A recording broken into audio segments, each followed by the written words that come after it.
రాధా గాయత్రి కేసులో పోలీసుల విచారణ కొనసాగుతోంది. అయితే రాధా గాయత్రి భర్త శ్రీచరణ్ తన ఫోన్ని స్విచ్ ఆఫ్ చేసుకున్నాడు. దీంతో శ్రీచరణ్ కుటుంబ సభ్యులకి ముస్సోరీ పోలీసులు సమాచారం ఇచ్చారు. విచారణకి హాజరవ్వాలి అని చెప్పి కుటుంబ సభ్యులకు ఇన్ఫార్మ్ చేశారు. ఆ విషయాన్ని శ్రీచరణ్కి ఇంటిమేట్ చేయాలని కూడా సూచించారు. ఈ కేసు విచారణాధికారిగా సంపూర్ణానంద గైరోలా బాధ్యతలు స్వీకరించారు. టీవీ9తో సంపూర్ణానంద గైరోలా మాట్లాడారు. ఇంతవరకు శ్రీచరణ్ తమ దగ్గరికి రాలేదని చెప్పి ఐఓ చెప్తూ ఉన్నారు. ఎఫ్ఎస్ఎల్ రిపోర్ట్ వచ్చిన తర్వాతే రాధా గాయత్రి మృతికి అసలు కారణం ఏంటో తెలుస్తుంది అంటున్నారు ఇన్వెస్టిగేషన్ ఆఫీసర్. శ్రీచరణ్ ఎక్కడున్నా ఎవరికి కనిపించినా సమాచారం ఇవ్వాలి అని చెప్పి ఐఓ సంపూర్ణానంద గైరోలా అంటున్నారు.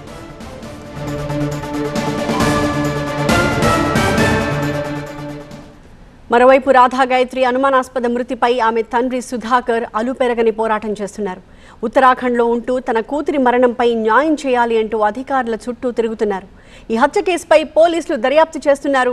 గంగా, యమున, సరస్వతి నదుల త్రివేణి సంగమం రిషికేశ్లో రాధా గాయత్రి సంస్మరణ కార్యక్రమాన్ని నిర్వహించారు తండ్రి సుధాకర్.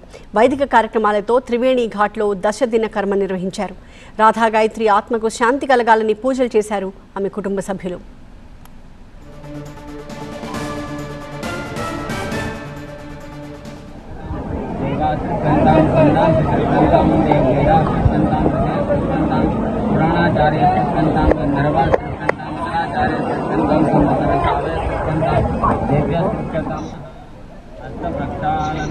మరోవైపు శ్రీచరణ్ తండ్రి దుర్గాప్రసాద్ కూడా ఈ మిస్టరీపై టీవీ9తో మాట్లాడారు.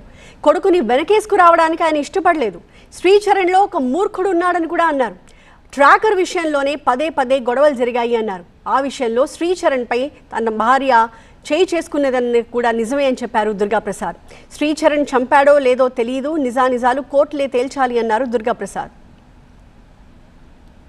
కూడా మీ అబ్బాయిని వాళ్ళ మదర్ అబ్బాయి శ్రీచరణ్ తల్లి అతనికి 2-3 సార్లు ఆ అమ్మాయి గురించి దెబ్బలాడ సరిగ్గా ఉండరా అని చెప్పారు కూడా అని చెప్తున్నారు.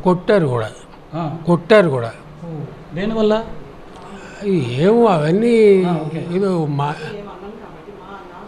ఎవరిని ఏమనలేం కదా. ఇప్పుడు అలాగని కోడల మీద ఎగబడలేం కదా. అందుకని సర్ది చెప్పాము. ఒకసారి ఈ ట్రాకర్ పెట్టినప్పుడే ఈ ఇన్సిడెంట్ అంతా ఫైనలైజ్ అయిపోయాక వచ్చాడు మా ఇంటికి ఢిల్లీ. వచ్చినప్పుడు ఏమిటి ఇలా జరిగింది, వాళ్ళంతా ఇలా అంటున్నారా అని అనేసరికి కొంచెం అరగంటగా సమాధానం చెప్పేసరికి ఈడ్చిపెట్టి కొట్టేసింది ఒకసారి. అది కూడా వాళ్ళ అత్తమావుల ముందే. ఎఫ్ఐఆర్ ఫైల్ అయిన తర్వాత శ్రీచరణ్ స్విచ్ ఆఫ్ చేసుకున్నాడు, పారిపోయాడు అనేది ప్రధానంగా ఆరోపణ చేస్తున్నారు. మేము ఢిల్లీ వెళ్ళమని చెప్పాము వాడికి. ఢిల్లీ అర్జెంటుగా వెళ్ళిపోను, అటునుంచి డెహ్రాడూన్ వెళ్ళు, అసలు పరిస్థితి ఏమిటో జడ్జి చేసుకుని అక్కడ ఏ ప్రకారం యాక్ట్ చేస్తే ఆ ప్రకారం చేయని చెప్పాను. పోలీసులు చెప్పిన విచారణకి అటెండ్ కామని చెప్పారా సార్? చెప్పాను ముందు వాళ్ళకి వెళ్ళు, కనపడు, ఇది పరిస్థితి అని చెప్పు. శ్రీచరణ్ తండ్రి కామెంట్స్ పై రాధా గాయత్రి తండ్రి సుధాకర్ స్పందించారు. తన కూతుర్ని చంపి శ్రీచరణ్ ఫోన్ స్విచ్ ఆఫ్ చేసి తిరుగుతున్నాడని ఆవేదన వ్యక్తం చేశారు. శ్రీచరణ్ ఎన్ని తప్పులు చేసినా తన కూతురు భరించిందన్నారు.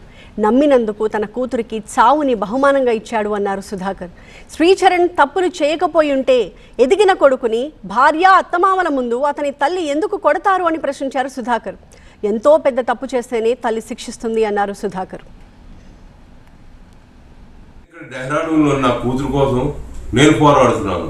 అక్కడ వాడు చూస్తే సెల్ ఫోన్ స్విచ్ ఆఫ్ ఇచ్చేసి ఎక్కడెక్కడ తిరుగుతున్నాడో ఇటు పోలీసులకి తెలియదు, అటు మీడియా వాళ్ళకి తెలియదు, సమాజానికి తెలియదు.